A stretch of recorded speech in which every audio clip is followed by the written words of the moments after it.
खबर शामिल करते हैं जिला बहावल नगर से, जहां ABC न्यूज के डिस्ट्रिक्ट रिपोर्टर चौधरी कदीर अहमद की रिपोर्ट के मुताबिक 10 मुहर्रम उल हराम यौम आशूरा का मातमी जुलूस मरकजी इमाम बारगाह से बरामद होकर अपनी मखसूस रास्तों पर गामजन है। जुलूस में सिक्योरिटी के सख्त इंतजाम किए गए हैं। 1800 से जायद पुलिस अफसरान और एहलकारान ड्यूटी के फराइज सर अंजाम दे रहे हैं।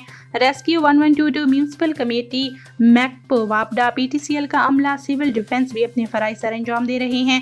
जुलूस के दाखिली और खारजी रास्तों में खारदार तारें लगा दी गई हैं और हर आने वाले की जामे तलाशी लेकर जुलूस में दाखिल होने दिया जा रहा है।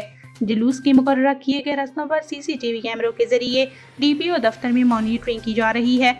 जुलूस के तमाम रास्तों में अज़ादारान के लिए मुतअद्दिद जगह पानी और दूध की सबीलें भी लगाई गई हैं।